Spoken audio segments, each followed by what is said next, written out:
మీ cinema చిత్రీకరణ విషయంలో ఎంత పట్టింపుగా ఉంటారనే దానికి నేను విన్నానండి, నిజమో కాదో నాకు తెలీదు.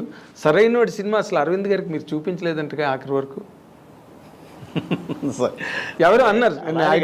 ఎవరో అనడం అని కాదు సార్, నాకు వేరే సీన్లలో చూపించడాలు కొంత అయిన తర్వాత వాళ్ళతో అది నాకు అసలు అలవాటు లేదండి.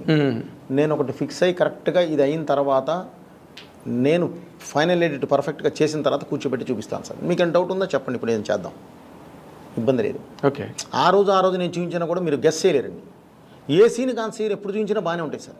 అవును, అది అంతా కూడా కంపోజ్ అయిన తర్వాత వచ్చేసేసి ఒక కరెక్ట్గా ఒక చైన్ ఆఫ్ దీనిలో పెట్టేసి లింక్స్లో పెట్టేసేసి కరెక్ట్గా ఒక స్క్రీన్ ప్లేలో పెట్టి మీ ముందు తీసుకొచ్చి పెట్టినప్పుడు మాత్రమే ఒక జడ్జిమెంట్ వస్తుంది. ముందే ఊరికే చూస్తాం, మేము చెప్తాం, ఏం చెప్పలేరండి ఎవరు అనుకుంటాం కానండి, చెప్పలేరు సార్.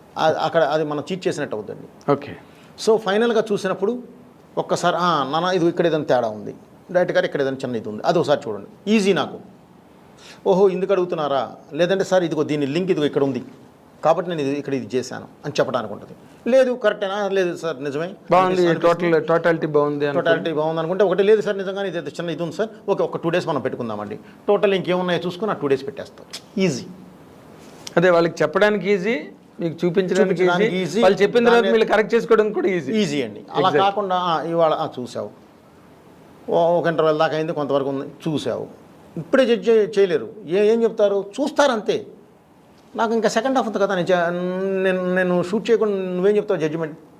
కరెక్ట్, ఎవరైనా సరే సార్. అవును, మీ ఫస్ట్ హాఫ్లో లాక్లు అన్నీ సెకండ్ హాఫ్లో ఉంటాయి కాబట్టి ఎలా పడితే అలా చూపించి కూడా వేస్ట్ అండి. ఊరికి చూపించామంటే చూపించాము అంతే. అది ఎందుకు, అది నాలుగుగానే ఏంటంటే నేను ఆయనకి ఇదే చెప్పానండి, గురుగారు నాకు జడ్జిమెంట్ కావాలంటే నువ్వు రోజుకోసారి చూసే జడ్జిమెంట్ రాదు. ఇది ఆల్రెడీ చూసాను ఎన్నిసార్లు. ఒక ఎంటర్టైన్మెంట్ సీన్ ఉందండి, ఒకసారి చూసావు నవ్వావు, రెండోసారి చూసాను నవ్వావు, మూడోసారి చూసావు నవ్వావు, నాలుగోసారి నవ్వావు, ఐదోసారి చూసావు ఆల్రెడీ చూసాం అనుకుంటావు, ఆరోసారి నేను చక్కలికి పెట్టాలి. ఎందుకు వస్తుంది సార్ నవ్వు? సో అన్నిసార్లు నీకు ఎందుకంటే నువ్వు ఇక్కడ చూస్తున్నావు, దానికి తర్వాత ఒక ఆర్ఆర్ యాడ్ అవుద్ది, అద్భుతమైన నీకు ఇది యాడ్ అవుద్ది, వాయిస్ యాడ్ అవుద్ది, డబ్బింగ్ యాడ్ అవుద్ది, ఇవన్నీ యాడ్ అయినప్పుడు ఒక డిఏ కలర్ఫుల్ డిఏ యాడ్ అవుద్ది. ఇవన్నీ యాడ్ అయినప్పుడు ఉండే నీకు లుక్ కను మామూలుగా చూసేదానికి చాలా తేడా ఉంటుందండి. కరెక్ట్ అండి, కరెక్ట్. అదైతే ముందు అరవింద్ గారికి ఇప్పుడు మీరు ఏది చూసినా కూడా నన్ను జడ్జ్ చేయలేనప్పుడు ఎందుకు చూడటం? ఇప్పుడు వద్దు, మీరు పొల్యూట్ అవ్వద్దు. మీరు ఒకేసారి చూసినప్పుడు మీకు ఒక ఆడియన్లో చూసావు, మీకు ఒక జడ్జిమెంట్ ఉంటుంది. సో అందుకని నేను ఫస్ట్ నుంచి నేను బాలయ్య గారికి కూడా ఫైనల్గా చూపిస్తానండి. అంతేనా? ఫైనల్గా చూపిస్తాను సార్. బేసిక్గా ఆయనకి నాకున్న బాండింగ్ వేరండి. ఆయన అసలు కథ కూడా అడగడు, వద్దు భయపడగారు, మీరున్నారు చూసుకుంటారు నాకెందుకు అంటాడు ఆయన. ఓకే, సో ఆయనకి నాకున్న నమ్మకం అండి, మా మధ్యలో ఉన్న బాండింగ్ అది. ఓకే, సో ఇంకా ఎక్కువ రెస్పాన్సిబిలిటీ కదా, నువ్వేం చెప్పొద్దు నాకు, నువ్వే చెయ్యి. అది నిజంగానే బరువు కోసం అనండి ఆయన, నాకెందుకు భయపడుతున్నాడు కదా అని ఆయనకు ఒక నమ్మకం ఉంటుంది. ఆ నమ్మకాన్ని నేను నిలబెట్టుకుంటూ వచ్చాను కాబట్టి ఆయన ఇంకా బాగా నమ్ముతాడు. ఇప్పుడు మీరు మామూలు రెగ్యులర్ క్యారెక్టరైజేషన్ అయితే ఒక పద్ధతి అండి, అఖండలో ఈ క్యారెక్టర్ ముందు బాలయ్య బాబు గారికి చెప్పారా? అఘోరా క్యారెక్టర్. ఓకే, చెప్పిన తర్వాత షూట్కి వెళ్ళారా? 1 minute సార్ ఆయన వినింది. బాబు ఇప్పటివరకు మనం 2 ఇలా చేసాము, సోషల్ ఫార్మాట్ చేసాము, ఇప్పుడు సోషల్ ఫార్మాట్ 2.5 hours కష్టమైపోద్ది, మరి ఏం చేద్దామండి, నేను ఇలా అఘోరా క్యారెక్టర్ అనుకుంటున్నాను. అఘోరా అంటే విభూతి పూసుకొని హెయిర్ పెంచి వచ్చి ఇదే అన్నాడు. అవును బాబు, కాకపోతే బాలయ్య బోయపట్టాలి ఉంటారు కదా బాబు, కుట్టారుగా బాలయ్య బోయపట్టి అలా ఉంటారు కదా. నిజమేనండి, మీ ఇష్టం, ఎప్పుడు గెటప్ చెక్క ఎప్పుడు వెళ్ళిపోతాం, ఇంతే జరిగింది. ఓ అంతేనండి, చాలా సింపుల్, చాలా సింపుల్. ఆ క్యారెక్టర్ ఎలా జర్నీ చేస్తాను, ఎందుకు నువ్వు చూసుకుంటావు కదా అన్నాడు ఆయన. ఓకే, అంతే, చూసుకోండి, తర్వాత మనం గెటప్ అంతప్పుడు కావాలంటే అప్పుడు ఏదైనా ఊరికే నేను ఎలా వెళ్ళాలి చెప్పండి నాకు చాలు అంటే అది నమ్మకం అండి, షీర్ ఫెయిత్ మీ మీద ఉన్న నమ్మకం అండి, అంతే. ఆ నమ్మకం ఉన్నప్పుడు మనం చాలా బాగా ఇంకెక్కువ వేసుకుంటామండి మా భుజాన. అది ఒక రకంగా హెవీ వెయిటేనండి. ఇప్పుడు కథ విని బాగోలేదు, ఇది మార్చండి ఇలా మార్చండి అంటే అప్పుడు సమానమైన నిష్పత్తి ఉంటుంది రెస్పాన్సిబిలిటీ. ఇప్పుడు అంతా మీదే, మంచి అయినా చెడైనా. సో మీరు ఆ యాంగిల్లో మళ్ళీ సింగిల్ హ్యాండ్ ఫైటే కదా మీది. మరి దాన్ని మీరు ఎంజాయ్ చేస్తారండి బాగా. బాగా. ఎలా? ఎందుకంటే నేను రీమేక్ చేయలేను సార్. రీమేక్ చూపిస్తే నాకు కిక్ రాదు. నాకు రోజు స్ట్రగుల్ పడాలి. అమ్మ ఈ షాట్ ఎలా తీయాలి, ఇది ఇలా పెట్టాలి, ఇది మార్చాలి, బ్లాక్ మార్చాలి, నుంచి ఇది బయటికి తీయాలి. ఆ కిక్ ఉన్నప్పుడే నేను డైరెక్టర్గా బతికున్నట్టండి. అది లేని రోజు నాకు అవసరం లేదు సార్ అది. అందుకే నేను రీమేక్లు చేయనండి. రీమేక్లు చేయరు అసలు. ఆ ప్రస్తావన కూడా మీ దగ్గర రాదేమో. నేను చేయనండి, చేయలేను. నాకు కిక్ ఉండదు. అది నేను చూస్ చేసేదేం సార్. మరే కరెక్ట్. నేను అది పెద్ద ఇబ్బంది పడతాను. నేను రీమేక్లు మధ్య బాగా డిసప్పాయింట్ కూడా ఎప్పుడు రీమేక్ ఈజ్ రిస్క్. అలా అని కాదు సార్, నేను వాళ్ళతో చెప్పను. నేను ఎవరితో సినిమాలే కూడా నేను రీమేక్లకి వెళ్ళాను సార్. ఎందుకంటే ఆల్రెడీ చూసిన సినిమా సార్ అది. నేను కొత్త పాయింట్ ఆఫ్ వ్యూ ఏదైనా ఉంటే నేను చేస్తాను ఆ రీమేక్లో కూడా. కొత్త పాయింట్ ఆఫ్ వ్యూ దానికి. ఇప్పుడు నేను చేసిన దానిలోనే నాకు భద్ర ఉంది, సెకండ్ వెర్షన్ ఉంది. నాకు నేను చేయగలను. ఓకే, భద్రకి సెకండ్ వెర్షన్ ఉంది. కానీ సెంట్రల్ పాయింట్ అదే ఉంటుంది. ఆ సెంట్రల్ పాయింట్ మార్చాలి. మారిస్తే వచ్చేస్తుంది, మొత్తం కొత్త కథ వస్తుంది. ఓకే, సింహ కూడా అలాగే ఉంది. తులసికి లేదని సింహాకు ఉంది అలాగే. ఇదే ఉంటుంది, సెకండ్ వెర్షన్ ఉంటుంది. సెకండ్ అంటే అదర్ వెర్షన్, ఇంకో రకంగా కూడా తీయచ్చు సినిమా. ఓకే, అదర్ వెర్షన్ అలా ఇంకేదన్నా నేను వెళ్ళినప్పుడు చేయగలను. కాదు సార్, దాన్ని ఎవరు డిసైడ్ చేస్తారు? మీకు మీరే డిసైడ్ చేసుకుంటారు కదా సార్, రెండు వెర్షన్స్ ఉన్నప్పుడు. అంతే కదా సార్. అమ్మ, మీరు మామూలు కారండి. కాదు సార్, ఎందుకంటే అది మా ధర్మం సార్. అది ధర్మం ఏంటంటే సార్, ధర్మం ఏంటి తేడా వచ్చిందంటే గొప్ప పగిలిపోతుంది. ఇప్పుడు ధర్మం ఓకే, మీ బాధ్యత, మీ ఉద్యోగ ధర్మం, లేకపోతే మీ బాధ్యతలో ఉండే ధర్మం అది. బట్ ఏదైనా ఒక బ్రిటిష్ వాళ్ళు ఎక్కువగా కౌన్సిలింగ్ని నమ్మేవారంట. కౌన్సిలర్స్ కూర్చుని డెసిషన్ తీసుకోవడం అది. అవును, అది అప్పుడు బాధ్యత అన్నది అందరికీ పంపకం జరుగుతుంది. ఇక్కడ మీరు రెండు వెర్షన్స్ రాసుకుని రెండు బాగున్నాయి, దీనిలో వెళ్దామని అనుకోవడం మాత్రం ఇప్పుడు నాకు సాహసమే. నాకు ఒక రైటర్స్ వింగ్ కూడా ఉంటుందండి. వాళ్ళతో కూడా కూర్చుంటాను సార్. ఓకే, కూర్చొని వాళ్ళ అభిప్రాయాలు కూడా మొత్తం వింటామండి. వాళ్ళతో పాటు కూర్చొని వాళ్ళ అభిప్రాయాలతో పాటు మొత్తం అంతా కూడా అభిప్రాయం తీసుకున్న తర్వాతే ఫైనల్ జడ్జికి నేను వెళ్తాను. Okay, then you will arrive at final decision. Sir okay, ఇప్పుడున్న ఇది ఎలా ఉంది, ట్రావెల్ ఎలా కావాలి, ఏంటి, వాట్ ఇప్పుడు నడుస్తున్న ట్రెండ్ ఎలా ఉంది, ఓకే, ఎవరిని మనం ఖాయం చేస్తున్నాం, ఈ సినిమా ద్వారా ఎవరిని ఫస్ట్ ఆడియన్స్ మన సినిమాకి రావాలి అనేది కంపల్సరీ ఇది పెట్టుకుని కూర్చుంటాను. ఓకే, తర్వాత నాకు అంటే మీరు ముత్యాల సుబ్బయ్య గారి దగ్గర అసిస్టెంట్గా ఉన్న రోజుల నుంచి మీరు నాకు తెలుసు. ఇన్ జనరల్గా సుబ్బయ్య గారు అన్నీ కూడా మమతల కోవిల, మమతానురాగాలు, ప్రేమ, బంధం, ఇలాంటి సినిమాలు సుబ్బయ్య గారు అన్నీ దాదాపుగా. కానీ మీరు అంత ఇమోషనల్ ఎరప్షన్ ఎక్కడి నుంచి అడాప్ట్ చేసుకున్నారంటే? సార్ అడాప్ట్ అదేం లేదు సార్, టైం, ఆ టైంకి అది కూర్చుంది సార్. ఆ తర్వాత నేను 2004కి నేను డైరెక్టర్ అయ్యాను. అవును, ఆయన దగ్గర నేను పనిచేస్తుంది 98, 99, 2000 ఆ లోపే చేశాను సార్. ఆ తర్వాత 2001 నుంచి నేను బయటకు వచ్చేసాను. ఓకే, 3 ఇయర్స్ ఫైల్ పట్టుకొని తిరిగాము. 2004లో నేను భద్రా స్టార్ట్ చేశాను. అప్పటికి చాలా మారిపోయాయండి. సో ప్లస్ నా పాయింట్ ఆఫ్ వ్యూ ఒకటి ఉంటుంది సార్. నేను అప్పటి వరకు ఉన్న రవితేజ గారు ఒకలా ఉన్నారు. ఓకే, నేను ఇతనితో చేస్తే ఏం చేయాలి, బాలయ్యతో చేస్తే ఏం చేయాలి, చిరంజీవి గారితో చేస్తే ఏం చేయాలి, ఎవరైతే ఉన్నారో వీళ్ళతో చేస్తే ఏం చేయాలి అనేది నాకు ఒక ఇది ఉంటుందండి. సో ఆ కాలమాన ప్రకారం మారిన దీని ప్రకారం మార్పుల ప్రకారం అది చేంజ్ చేసుకుంటూ వచ్చామండి. దానికి తగ్గట్టు మారుతూ వచ్చాం. ఓకే, ఆయన హ్యాంగ్ ఓవర్ ఏమీ లేదు మీ మీద. అది 3 ఏళ్ళు మీరు పనిచేసినా మీదంతా వేరే స్కూలు.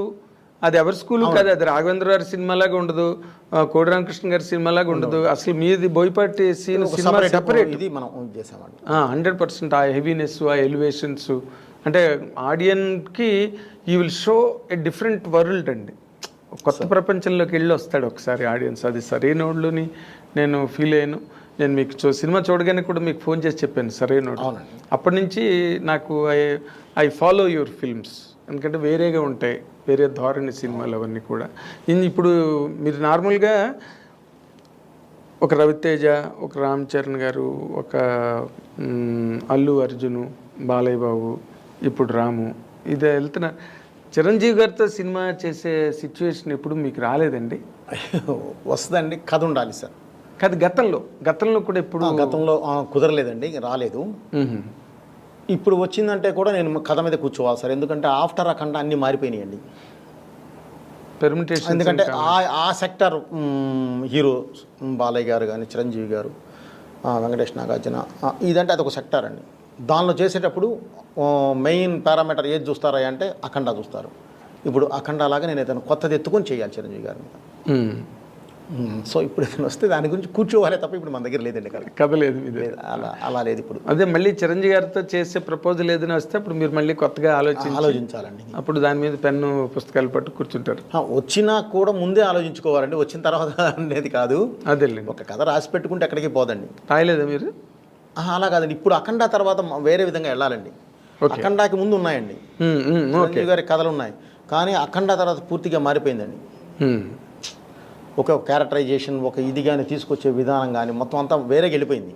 సో ఇప్పుడు అంతది కావాలి, అతనితో చేయాలంటే, చిరంజీవి గారితో చేయాలంటే అంత కథ కావాలి. ఓకే, అంటే అది వేరే వేరియేషన్లో ఉండాలి, ఉంటేనే కరెక్ట్గా కూర్చుంటుంది. వేరే డైమెన్షన్ ఉండాలి. లేదంటే ఎలా పడతా అంటే దాంతో పోలిక వస్తుంది. సో అందుకని తొందరపడకూడదు. Okay okay. తర్వాత ఈ సినిమాలో హీరో నేను సీఎం అవుతానా అంటుంటాడు కదా, ఆ డైలాగులన్నీ ఏంటి? దాని తాలూకా సిరీస్ ఆఫ్ డైలాగ్స్ అన్నీ చిన్న, అంటే మనం పట్టుకోలేము, పట్టుకుంటే దానిలో చిన్న పొలిటికల్ టచ్ ఉంది. జనరల్ ఆడియన్స్ అయితే మాత్రం దే కెనాట్. అనేది రచ్చరవి గారి డైలాగులను ప్లస్ ఇది చెప్తున్నారు అంతే కదండి, ప్యాటర్న్ అదే ఆ స్కూల్. ఈరోజు మీరు చిన్న పిల్లవాడిని అడిగినా సరే పాలిటిక్స్ ఎలా జరుగుతున్నాయి ఏంటి అనేది వాళ్ళకి అవగాహన ఉంది. ఈరోజు జరుగుతున్న వాటి మీద ఉన్న ఒక విశ్లేషణే అది చెప్పడం జరిగింది. రచ్చరవి గారితో కానీ ఏదైనా సరే హీరో గారితో కానీ చేయడం జరిగింది. ఇది ప్రత్యేకంగా ఇది అనేదేం కాదు సార్, అది పొలిటికల్ సైన్స్ అన్నాం కాబట్టి దాని నుంచి అతను అడిగే ప్రొఫెసర్ అనే వ్యక్తి అడిగే క్వశ్చన్స్కి వాళ్ళు చేసే ఆన్సర్స్ని కరెక్ట్గా ఈరోజు లోకనీతి ఎలా ఉందో దాన్ని చెప్పామే తప్ప వేరే ఉద్దేశం కాదు. అవును, అదే నేను ప్యాథాలజిస్ట్ అవుతానని చెప్పి అతను ప్యాథాలజిస్ట్ అంటారా నీ వల్లగాడు అంటాడు చూడండి, లెక్చరర్ ఫ్యాకల్టీ అన్న తర్వాత వాళ్ళు లేచి అసలు ఈ ప్రపంచం ఎలా ఉంది, ఎలా బాగుపడాలి, ఎలా చెడిపోతారు అని చెప్తుంటే అన్నీ ఇటే మీరు దేన్ని ఉద్దేశించి రాసినట్టుగా ఏం లేదు, బట్ సటైరికల్గా ఉన్నా కూడా సార్ ఇప్పుడు సొసైటీ అదే చెప్తున్నాను సార్, చిన్న పిల్లలకు కూడా తెలుసండి ఏం జరుగుతుందో సొసైటీ. అవునండి, చిన్న పిల్లలకు కూడా తెలుసండి ఈరోజు ఏం జరుగుతుంది ఏంటి, వాటి ఎలా వెళ్తుంది ఎట్టి వెళ్ళిపోతుంది అనేది. అవును, సో అది మామూలుగా మనం చెప్పడం జరిగిందండి. Thank you once again. మీరు ఇంత బిజీ. చిరంజీవి గారితో సినిమా చేసే సిచ్యువేషన్ ఎప్పుడు మీకు రాలేదండి?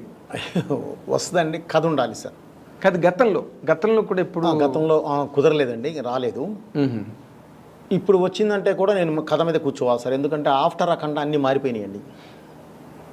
పెర్మిటేషన్, ఎందుకంటే ఆ సెక్టర్ హీరో బాలయ్య గారు కానీ చిరంజీవి గారు, వెంకటేష్ నాగార్జున, ఇదంటే అదొక సెక్టర్ అండి. దానిలో చేసేటప్పుడు మెయిన్ పారామీటర్ ఏది చూస్తారా అంటే అఖండ చూస్తారు. ఇప్పుడు అఖండ లాగా నేను ఏదైనా కొత్తది ఎత్తుకొని చేయాలి చిరంజీవి గారి మీద. సో ఇప్పుడు ఏదైనా వస్తే దాని గురించి కూర్చోవాలి తప్ప ఇప్పుడు మన దగ్గర లేదండి కదా. కథ లేదు ఇది. అలా లేదు ఇప్పుడు. అదే మళ్ళీ చిరంజీవి గారితో చేసే ప్రపోజల్ ఏదైనా వస్తే అప్పుడు మీరు మళ్ళీ కొత్తగా ఆలోచించాలండి. అప్పుడు దాని మీద పెన్ను పుస్తకాలు పట్టు కూర్చుంటారు. వచ్చినా కూడా ముందే ఆలోచించుకోవాలండి, వచ్చిన తర్వాత అనేది కాదు. అదే ఒక కథ రాసి పెట్టుకుంటే ఎక్కడికి పోదండి. రాయలేదా మీరు? అలా కాదండి, ఇప్పుడు అఖండ తర్వాత వేరే విధంగా వెళ్ళాలండి. అఖండాకి ముందు ఉన్నాయండి చిరంజీవి గారి కథలు ఉన్నాయి, కానీ అఖండ తర్వాత పూర్తిగా మారిపోయిందండి. ఒక క్యారెక్టరైజేషన్, ఒక ఇది కానీ తీసుకొచ్చే విధానం కానీ మొత్తం అంతా వేరేగా వెళ్ళిపోయింది. సో ఇప్పుడు అంతది కావాలి, అతనితో చేయాలంటే, చిరంజీవి గారితో చేయాలంటే అంత కథ కావాలి. ఓకే, అంటే అది వేరే వేరియేషన్లో ఉండాలి, ఉంటేనే కరెక్ట్గా కూర్చుంటుంది. వేరే డైమెన్షన్ ఉండాలి. లేదంటే ఎలా పడతా అంటే దాంతో పోలిక వస్తుంది. సో అందుకని తొందరపడకూడదు. Okay okay. తర్వాత ఈ సినిమాలో హీరో నేను సీఎం అవుతానా అంటుంటాడు కదా, ఆ డైలాగులన్నీ ఏంటి? దాని తాలూకా సిరీస్ ఆఫ్ డైలాగ్స్ అన్నీ చిన్న, అంటే మనం పట్టుకోలేము, పట్టుకుంటే దానిలో చిన్న పొలిటికల్ టచ్ ఉంది. జనరల్ ఆడియన్స్ అయితే మాత్రం దే కెనాట్. అనేది రచ్చరవి గారి డైలాగులను ప్లస్ ఇది చెప్తున్నారు అంతే కదండి, ప్యాటర్న్. అదే ఆ స్కూల్. ఈరోజు మీరు చిన్న పిల్లవాడిని అడిగినా సరే పాలిటిక్స్ ఎలా జరుగుతున్నాయి ఏంటి అనేది వాళ్ళకి అవగాహన ఉంది. ఈరోజు జరుగుతున్న వాటి మీద ఉన్న ఒక విశ్లేషణే అది చెప్పడం జరిగింది. రచ్చరవి గారితో కానీ ఏదైనా సరే హీరో గారితో కానీ చేయడం జరిగింది. ఇది ప్రత్యేకంగా ఇది అనేదేం కాదు సార్, అది పొలిటికల్ సైన్స్ అన్నాం కాబట్టి దాని నుంచి అతను అడిగే ప్రొఫెసర్ అనే వ్యక్తి అడిగే క్వశ్చన్స్కి వాళ్ళు చేసే ఆన్సర్స్ని కరెక్ట్గా ఈరోజు లోకనీతి ఎలా ఉందో దాన్ని చెప్పామే తప్ప వేరే ఉద్దేశం కాదు. అవును, అదే నేను ప్యాథాలజిస్ట్ అవుతానని చెప్పి అతను ప్యాథాలజిస్ట్ అంటారా నీ వాళ్ళగాడు అంటాడు చూడండి, నా లెక్చరర్ ఫ్యాకల్టీ అన్న తర్వాత వాళ్ళు లేచి అసలు ఈ ప్రపంచం ఎలా ఉంది, ఎలా బాగుపడాలి, ఎలా చెడిపోతారు అని చెప్తుంటే అన్నీ ఇటే మీరు దేన్ని ఉద్దేశించి రాసినట్టుగా ఏం లేదు, సటైరికల్గా ఉన్నా కూడా సార్ ఇప్పుడు సొసైటీ అదే చెప్తున్నాను సార్, చిన్న పిల్లలకు కూడా తెలుసండి ఏం జరుగుతుందో సొసైటీ. అవునండి, చిన్న పిల్లలకు కూడా తెలుసండి ఈరోజు ఏం జరుగుతుంది, ఏంటి, వాటి ఎలా వెళ్తుంది, ఎట్టి వెళ్ళిపోతుంది అనేది. అవును, సో అది మామూలుగా మనం చెప్పడం జరిగిందండి. థ్యాంక్ యూ వన్స్ అగైన్, మీరు ఇంత బిజీ